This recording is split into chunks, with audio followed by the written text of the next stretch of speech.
Good afternoon, everyone. Good afternoon. I'm glad you guys can join me today. And today, as the title says, we have two special guests coming on the show. One is Mr. Jay Morrison and his lovely wife Ernestine Morrison. And this is an interview that I've been waiting to do. Been waiting to do for a minute. I've interviewed the couple a couple of years ago during a protest in Atlanta where they were able to successfully uh, have a business shut down for discrimination. So now it appears that the couple have found themselves under fire by a YouTuber slash business owner, and these type of stories for me is personal in that I understand what defamation is and how it can affect people's not only their professional career but their personal career. And I think that it's very important for us to speak with those who have been defamed by people on social media and how we handle things. Because back in the old days, people didn't go to court to settle their differences. They resolved it using, for example, street code methods.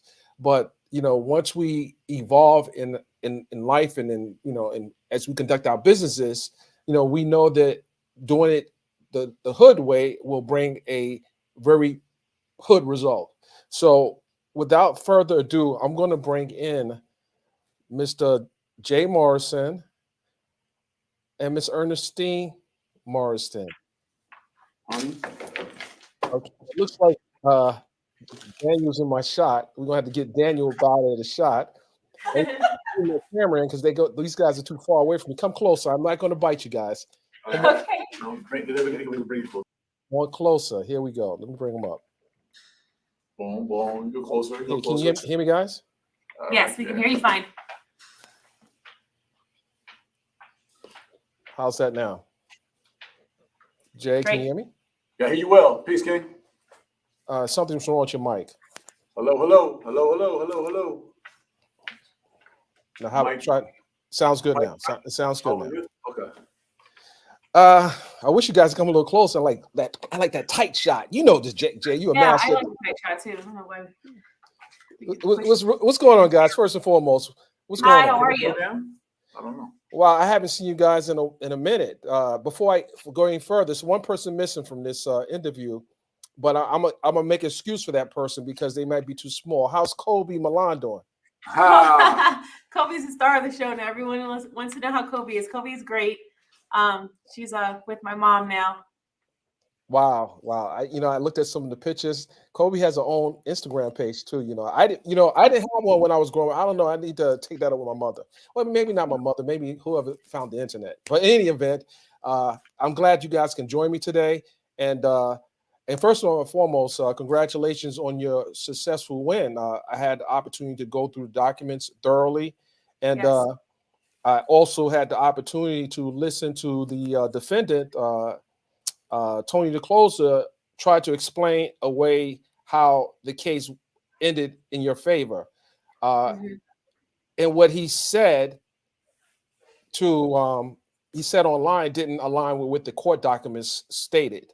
And people have to understand it's not what you say on the YouTube channel, it's what the court comes out in the court records. And the records spoke volumes. But before we go into exactly what occurred, what brought you guys to the courtroom, can we talk about how do we get to that point? Like, was there an opportunity for that case to be resolved before it went to the courtroom? Hold on, before we get into that, where are we looking? Are we looking at the camera? Just want to make sure you're looking at the camera here. Looking here. I think it's the best shot. This looks good to you. Okay. Look good to me. I'm looking all over the place. Okay, look at the camera. Awesome. Okay. Now to bring you closer. How about that?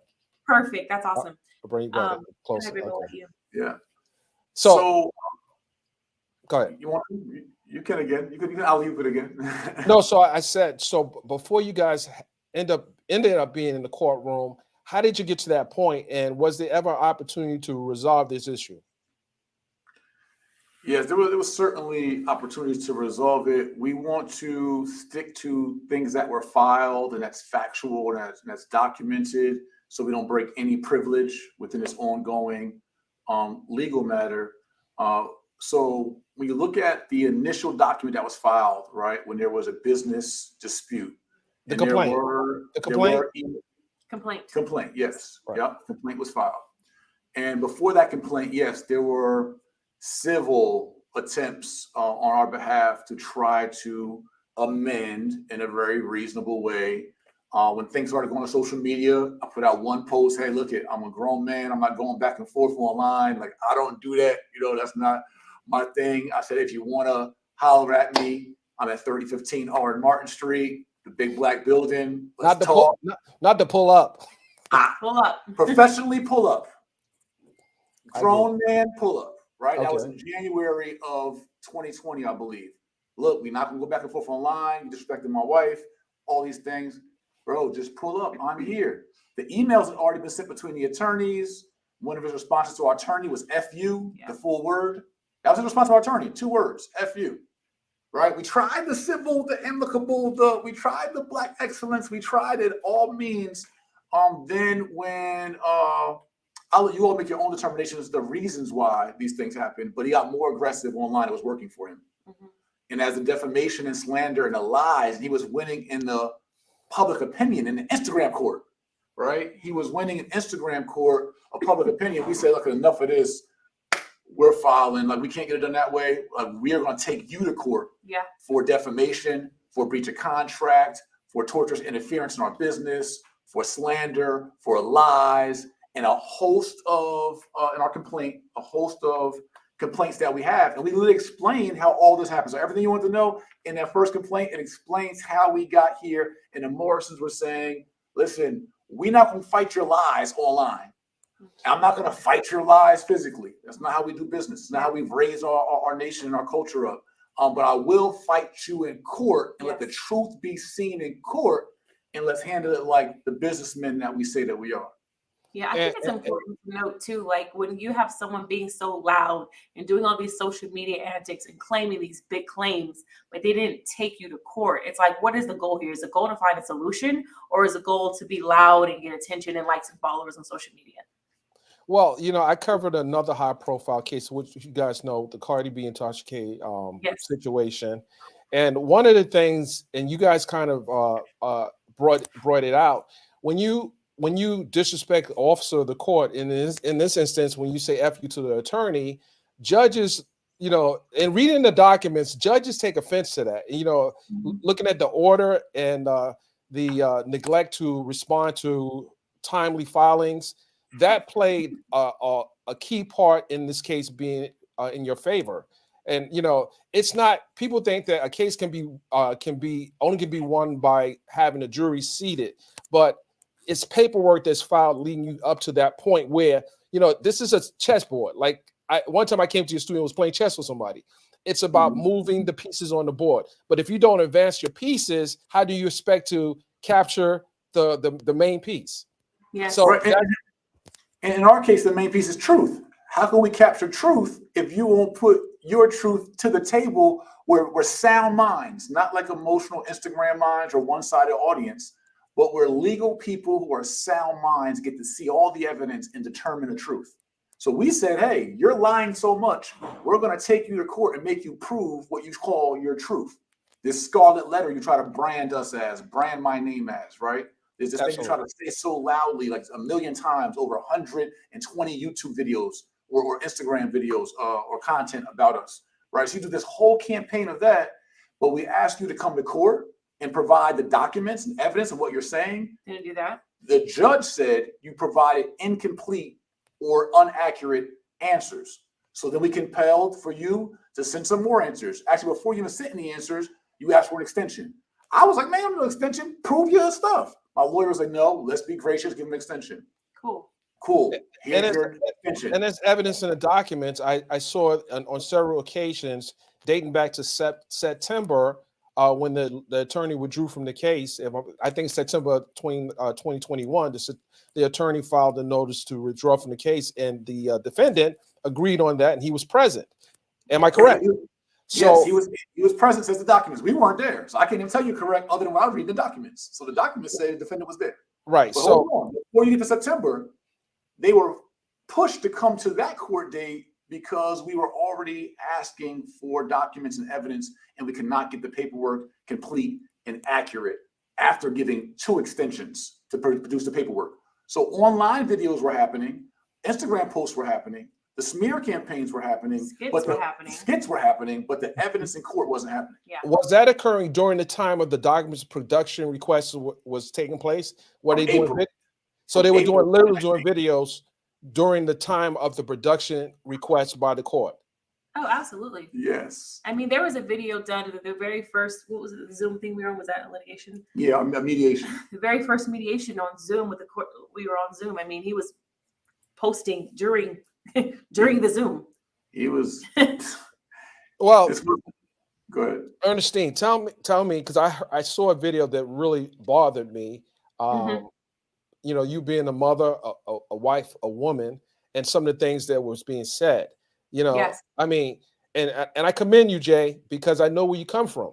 I commend you in how you dealt with this. You know, like the old me might have taken a different approach, and I'm sure the old you might have taken a different approach. No, would have. Would have. Ernestine, how did that make you feel when you were going through that?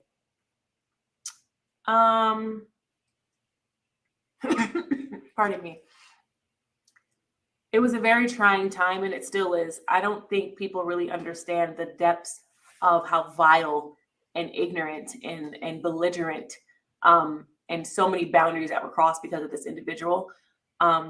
It literally had me in a very, very dark place to be someone who is very positive, has a very positive message, very pro-woman. You know, I'm a poet. I'm known for speaking life. It's what I do. And to be attacked that way, verbally, mentally, like it really was a form of abuse. And I was in therapy. I've been in therapy for the last 2 years over all the residue that came with.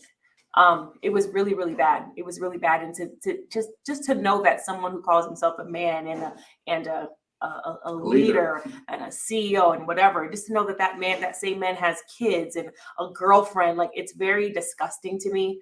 And it was vile. It was very violent. It made me feel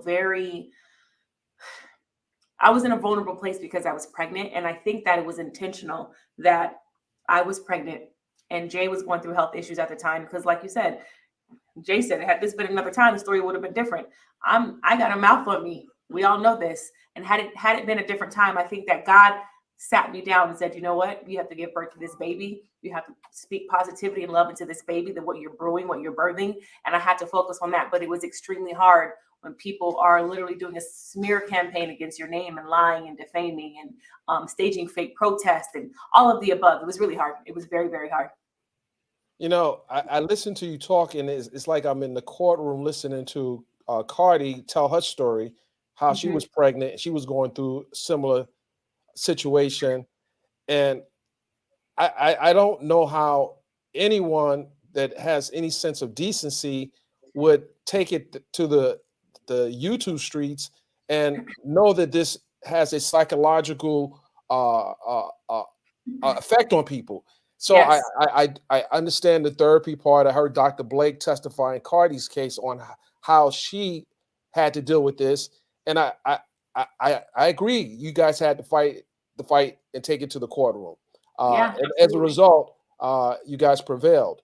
But before I read because I actually read the documents today, you know, and people make all kind of come to all kind of conclusions if they listen to what's the chatter that is on YouTube. But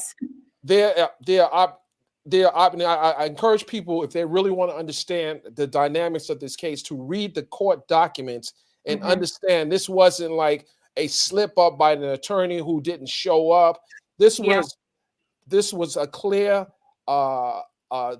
decision to ignore the request of the court, and wasting people's time, wasting attorneys' time. Someone had to pay for that. And let's talk about the damages based on that. I saw the attorney fees. I think that almost it was $14,000 in attorney fees for failing to come to provide the paperwork for certain areas of the motions. But what about the damages that you guys were suing for? What happened with those damages?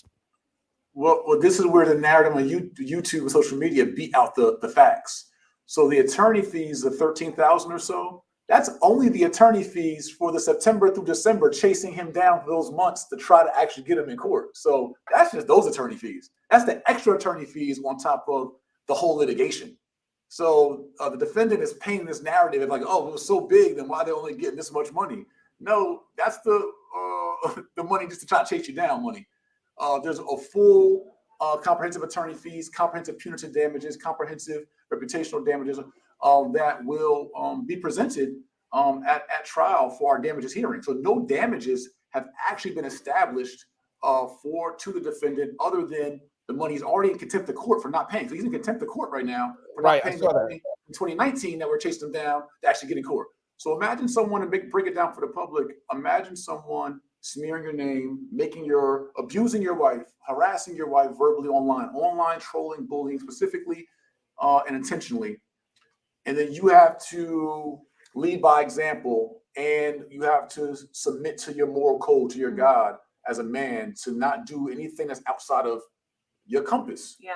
But you're watching your wife be beat up on, but not physically beat up on, but you're watching your wife be traumatized by this, and your company, your name, your brand, your legacy, your good works. But imagine you trying to force somebody to court and they're never coming to court, but they're always online saying things, but they're never coming to court. Well, I think I what I read from the documents, the judge that court still has jurisdiction over the case, and there was also a key word in there I know it says willful. Willful is very important when you talk about punitive damages.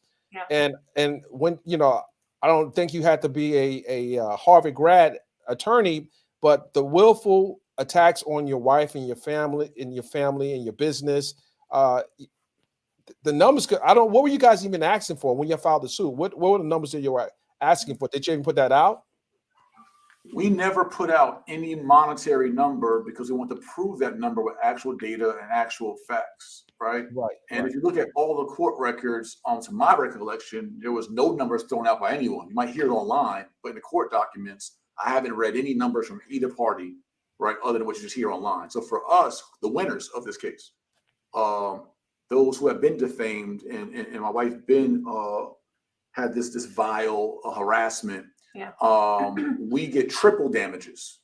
We get our attorney fees, all attorney fees, the big attorney fees for 2+ years, and the attorney fees extra to chase him down and try to get him to court, which he never came. We get those attorney fees, and he is in contempt of court currently, and will be in more contempt of court for the continual. He is ordered to stop harassing, to stop social media antics and reputational antics, not just him, but his staff and anyone related to him. Mm-hmm. So that's all part of the punishment and penalty that we will make sure is enforced. So let's talk about the damages, if we can, and how it affected the Tulsa, Realty Company and the Legacy Center. And I know you guys took a beating because even Cardi is a successful rapper who has millions and if not billions of fans, took a beating financially as well. And there had to been a major impact to the business. Because I came to your grand opening at the Legacy Center, and I also saw the climb when you guys were coming up. So can you talk about that, and can you give me like an example, if possible, of some of the things that were said that directly impacted your business? Yeah, we don't want to. I would suggest we don't get too much into that because this is currently being calculated right now by our experts, and there will be a trial coming around this. We don't want to waive any and break any privilege there. But we want to say it is substantial, right? So even before the ×3, the damages are substantial. I can say that just in our legal fees alone, it is 6 figures. Right. In our legal fees, not 13,000. That's on top of the 6 figures, but it is 6 figures alone just in legal fees, and the damages to us are just it is substantial, and you will see the judgment and the outcome of that in future. Yeah, well, I knew when I read the documents that there was another component to this, just based on the lawyers just don't eat off of a victory now. Yeah, you had to be a fool to think that. Yeah, but Ernestine, talk about your acting career, because you're an actress. You're an actress. You Yes. you know, and I've seen some of your work. Tell me how that has affected you getting, you know, like getting roles.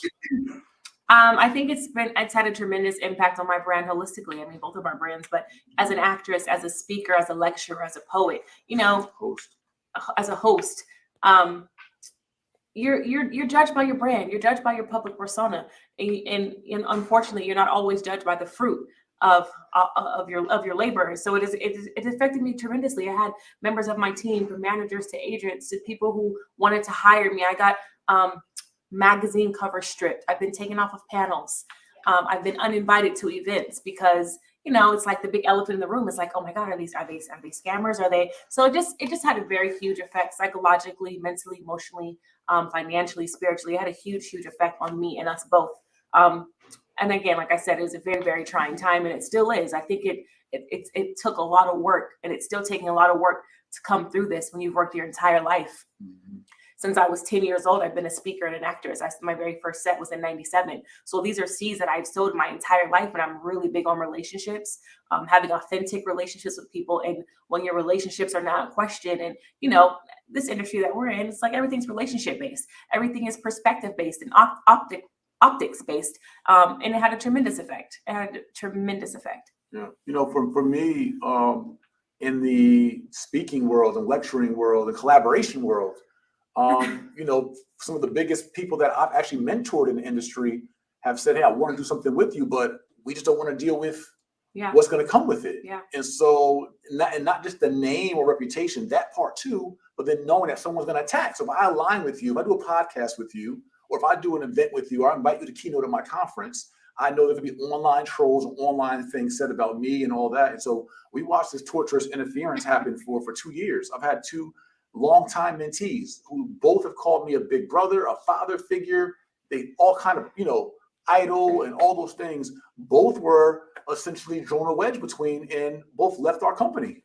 Two of our coaches and our trainers, and two faces of our brand. So we've watched employees also leave, and even be not just leave because of smear campaigns, but leave because of actual contact from the defendant. Yeah. The defendant actually making them offers and doing under the table torturous interference in our business relationships. So these things have hurt our company. And imagine trying to run a fund where you want to invest, you want to partner, you need to raise capital, and you can't raise capital. You can't even go to the market because, you know, as you raise capital, there's going to be all kind of campaigns and mischief and misrepresentations made. And that, it got to the point. I mean, well, I think obsession, I don't even think there's a word deep enough, but obsession is probably the word I can use the most. It got to the point where my friends, my personal friends, our personal friends, if you take a picture, you post a selfie on Instagram, this person's in their DMs.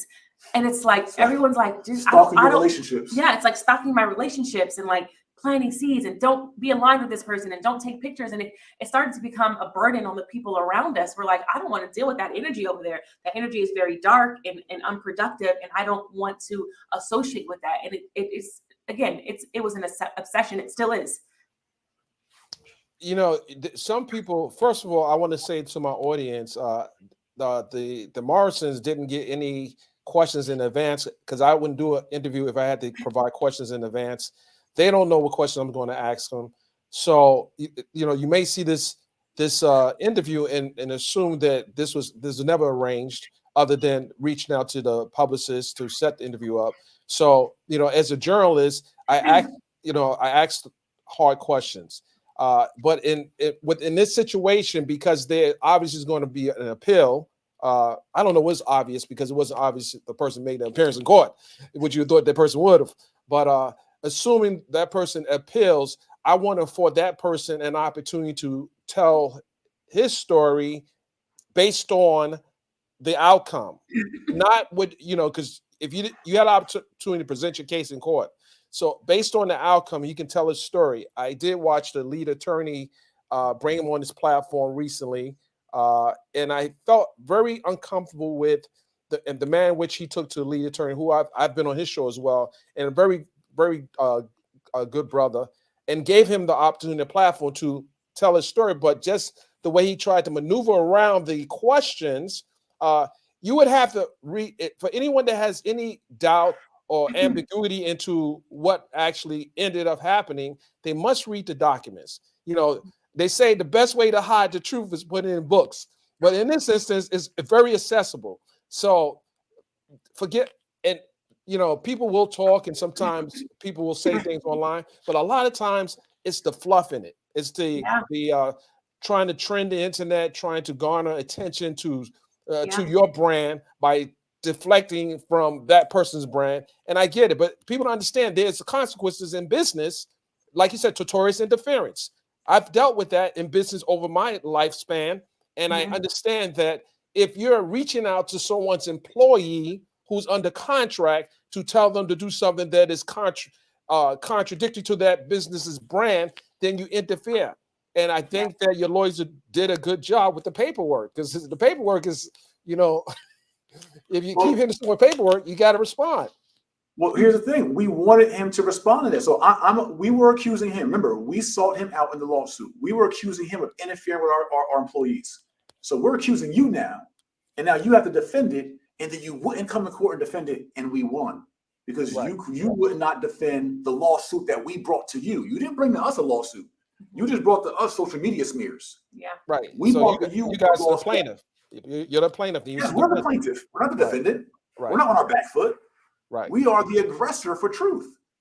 So it's just we weren't the aggressor on social media. Because that's not how real men, real bosses, real leaders, real folks that are talking about building and doing the things that we profess. And that I we think live. you made a good point too. Just like we could have easily went back and forth on social media. We could have went tit for tat and post for post and skit for skit.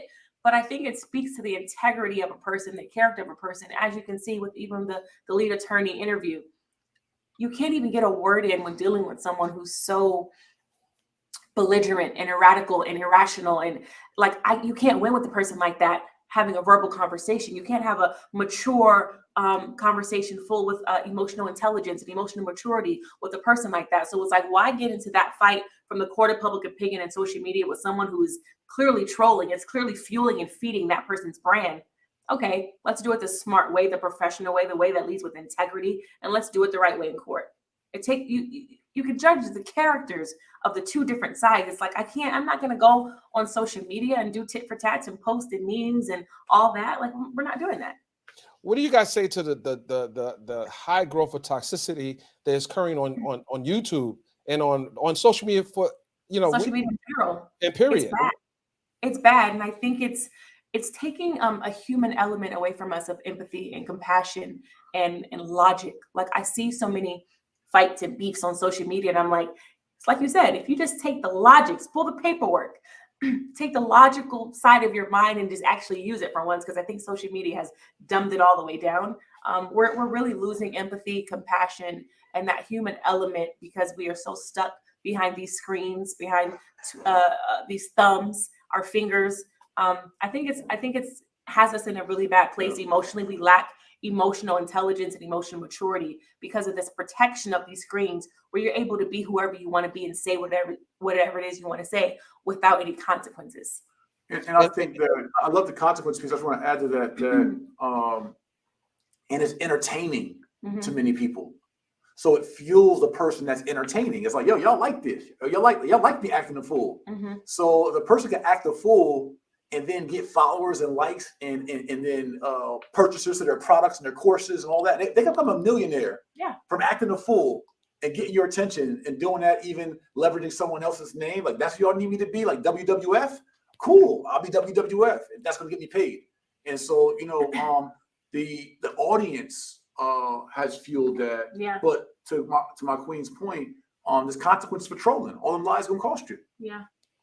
Now, I've seen, you know, again, you know, talking about toxicity, I've seen a lot of the YouTubers that, you know, enjoy creating like just negative content about our own people. And I go back to when there was a protest outside of Houston because you guys were being discriminated, Miss Deb and a few other people.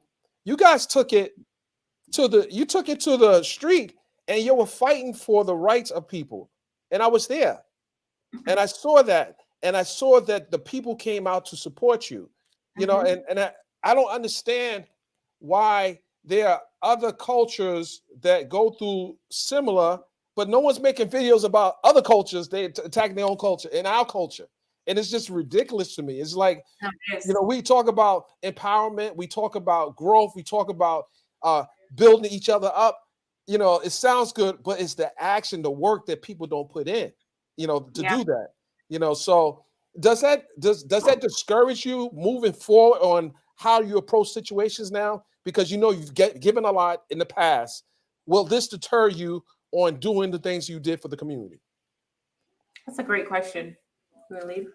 I'll lead by saying it has educated me on how to better do things and build within the community, right? So we got into business early on with this defendant, this man, just me extending my hand and my heart out to somebody that was on the come up and trying to come up, and who was very persistent at getting a hold of me, multiple DMs, popping up at the barbershop where I'm at, like just everywhere I'm at, he's there, like, hey, I want to do something with you.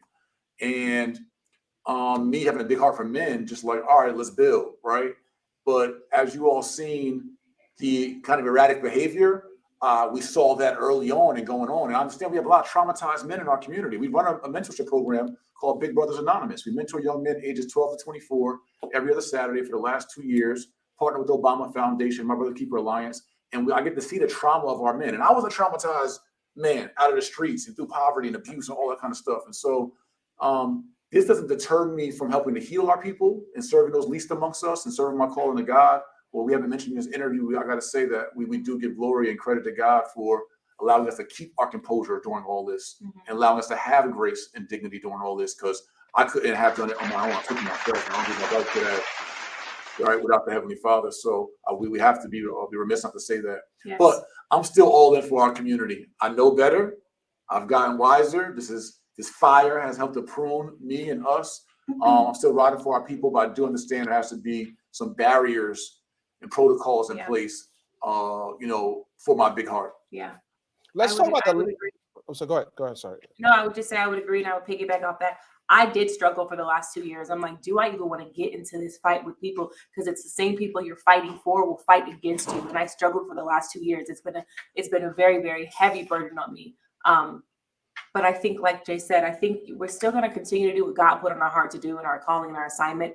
But I think there's discretion, and I think there's boundaries. And I think that when I know someone is a fool, I'm going to just keep moving. Right. That's the best advice.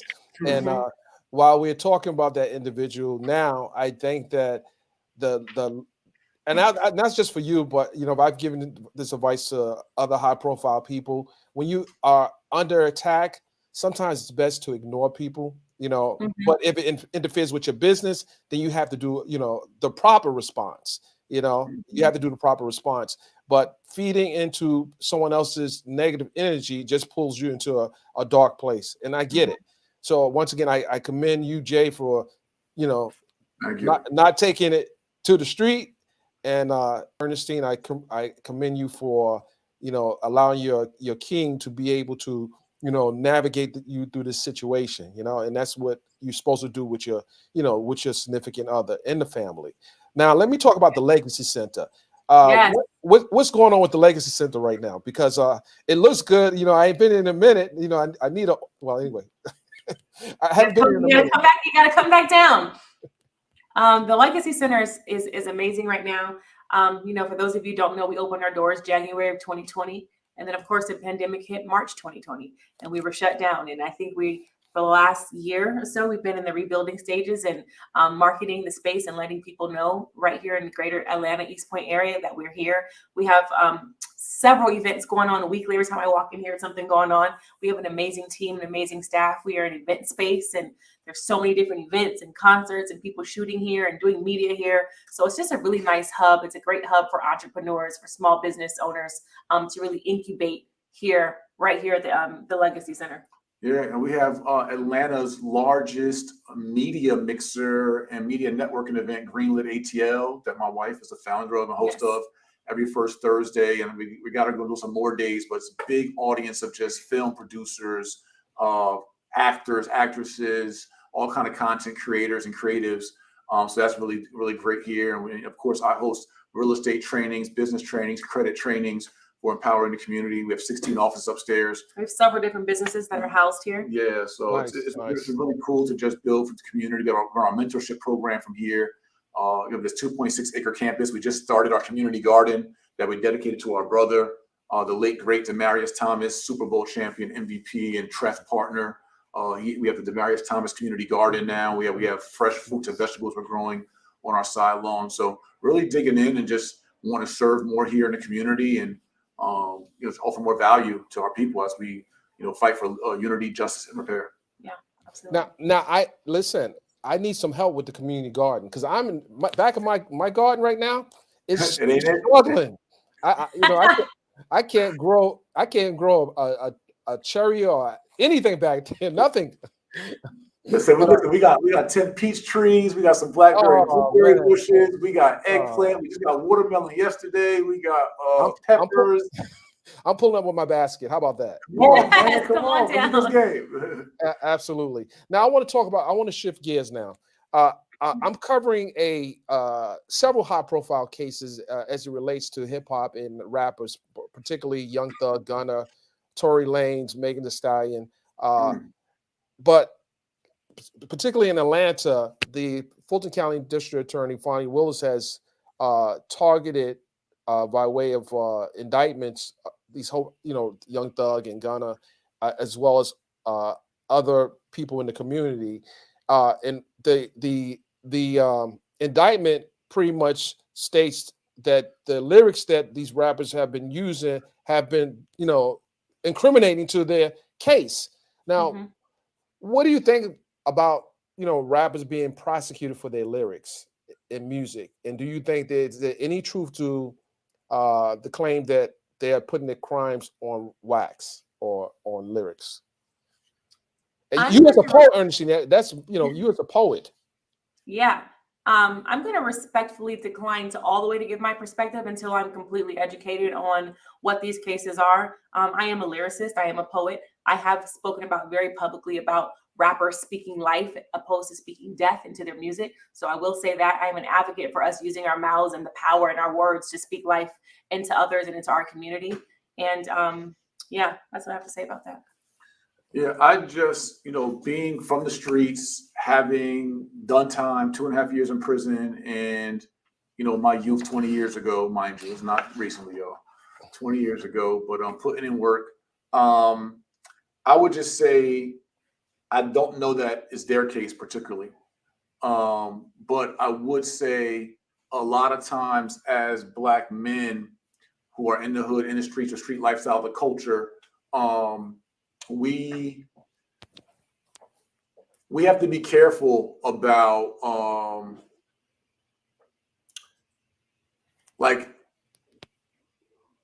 I'll say our bravado, if you will. Our messaging. Our messaging.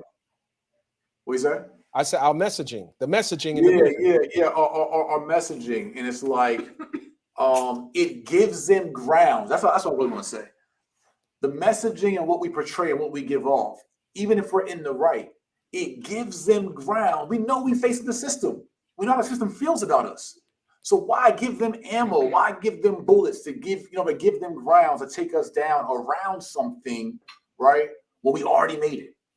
So that's where we can maybe learn from this and get wiser. Like, let's not, even if it's not for moral purposes, like we're higher and mighty and we've found God now, but for our own selfishness and wisdom, let's not rap about things that are related to our environments or our old environments. Let's rap about things about a new way to go.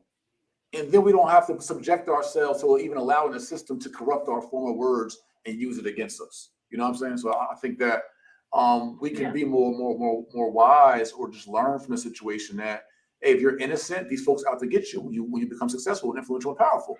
So you have to be very, very diligent about dotting your I's and crossing your T's in everything that you do. So I hope the best for the brothers. Like, I just never want to speak too much on anything when somebody's down, because I've been down. And it's like, bro, you don't even know my case. I'm talking about my case. You don't know my case. Yeah, I don't. But I just think as a culture, we don't have to give them no plays on us, no ammo on us. We can use our words for, But I will say, in while we're speaking about words and affirming and using our words for power, if you are in Atlanta, I will be co-hosting the Poet Life Fest coming up July 22nd through 24th. So if you want to come hear some poets and some spoken word artists speak life into our community, join us at the Poet Life Fest. You can come to poetlifefest.com. At the Legacy Center. Yeah. Hey. Okay. Can I get an invite? Maybe I can come pull up. Maybe. Yes. Come pull up and bring your basket. Okay. I will. You're gonna see me with a suit and a basket.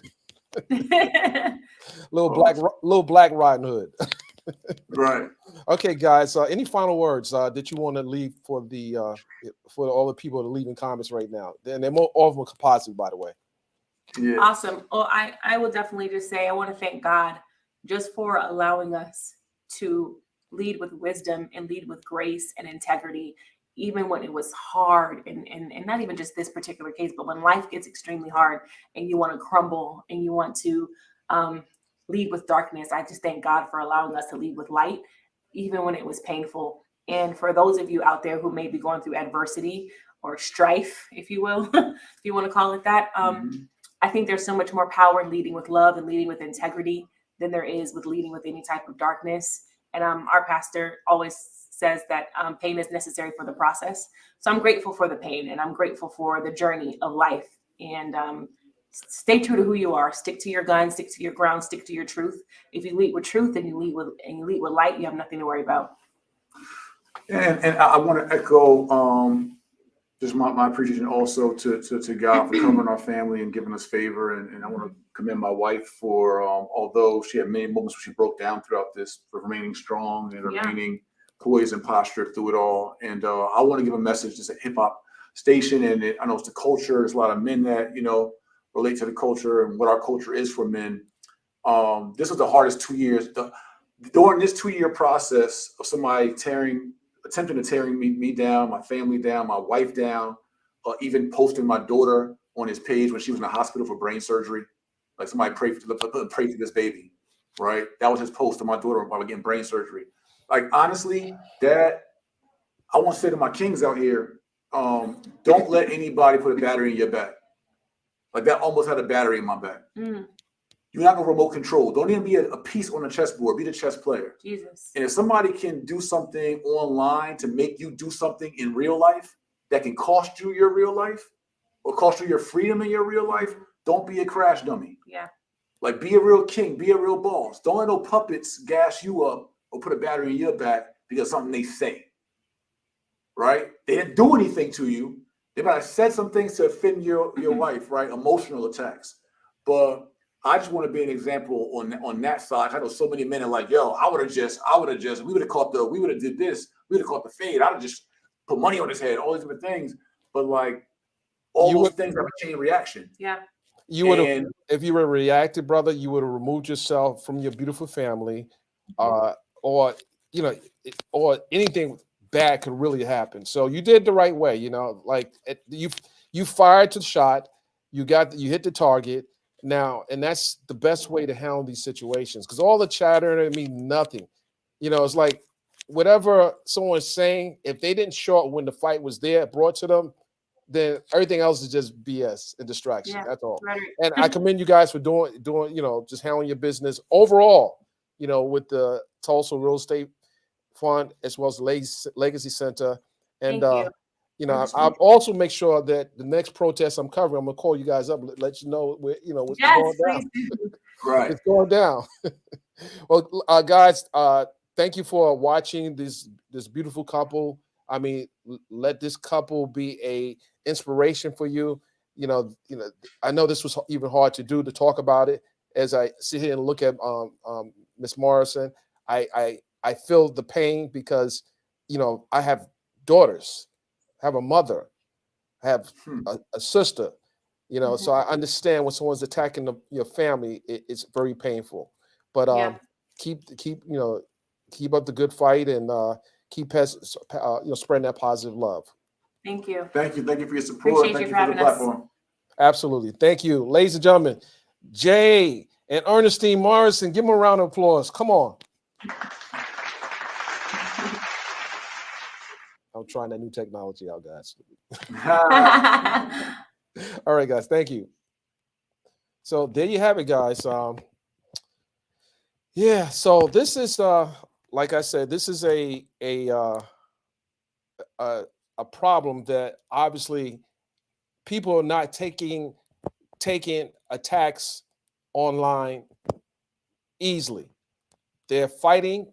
They're showing the strength that they have by way of using the courts, and that's the way you're gonna have to resolve these issues. And hopefully this is a message to all those that have engaged in similar behavior, that you just can't go around abusing people online. It's first of all, you have a woman who was in labor. She had to deal with that, and then the psychological effect on it. Just think about the energy that it was coming into her womb, dealing with this attack. No one should endorse that. I don't care how entertaining it looks. No one should be comfortable with people getting attacked online. You shouldn't be comfortable with that. I mean, I know we can do better. I know we can do a lot better. And it's no excuse for people to cheer on this type of behavior. It's no excuse. I did, and I am extending an opportunity for this young man, Tony the Closer, to come on the platform. He knows how to reach me, because I'm sure he's going to see this interview, and he can reach me as well. And if he's, I want to keep this balanced, but I also say read the court paperwork. I don't care about what people are saying online. Read the court documents, because that is the evidence, so to speak, on whether or not someone was defamed. And that's all you have to do. I point you in direction. You got to do your own research. Anyway, guys, I'm going to read some comments real quickly. I appreciate you. I have another show we're doing in 2 hours, talking about another very important case that I'm working on. But if anyone else has anything to chime in to say, maybe I'll take a few questions here. Let's see here. Very powerful statement. The people you are fighting for will fight against you. Ernestine said that. She's a poet too, and you know it. And I'm glad she came on today to show it. I hope you guys enjoyed the interview. Once again, share the interview. We will be having, other guests, but I also want to talk about another situation that it was reported on TMZ. Rapper Iggy Azalea had some words with a blogger recently, and she was responding to some comments that was made on the show. I didn't actually look at the show, but understand this. One thing I learned about covering these cases, she threatened to sue. One, it's very expensive to sue in federal court. It requires you got to have the resources. I don't know if she has resources or not, but she stated basically that she will file a lawsuit. It shouldn't have to come to that. People should know, just based on watching these last 3 big high-profile cases, with Johnny Depp and Amber Heard, Cardi and Tasha K, and Jay and Ernestine Morrison. People are now fighting you and hitting your pockets, getting these judgments, getting these liens. Why would you want to put yourself through that type of situation where you're going to have to be indebted to someone for a long time, unless you're hitting the lotto? Not too many people can climb out of a several $1 million hole. It looks good, but I also say that when people are constantly doing that, and in the case of what's happening with Iggy Azalea, it's because the other person feels that they don't have anything else to lose. They lost $4 million. What else can they get from them? But if they there's other things you can lose. And you got to be really careful about that. When people want to use the court process to resolve their differences, and then someone ignores that process, at some point you push people in the corner, they come come out fighting differently. So I think that we have to be very careful as to how we're attacking people. You know, don't do it. How about that? You know, the lack of doing something like that will prevent you from getting into these predicaments. So yeah, just try to have the respect. You can create content without disrespecting others. You can do that. I know it's easy to talk about the next person, but is it going to be valuable for you the long term? That's what you got to look at. How valuable would this be for your long term? Because remember, you know, there are people might have children that is going to see this. So just, you know, I just say, just have the respect for, you know, just have the respect that you want to receive from others. That's all. And with that said, thank you guys. I appreciate you joining the show. And I'm going to take you out with one of my favorite songs. I know they're going to probably, I'm going to play this real quick here for you guys. Let's go. We're going to ride out to this. Keep your woman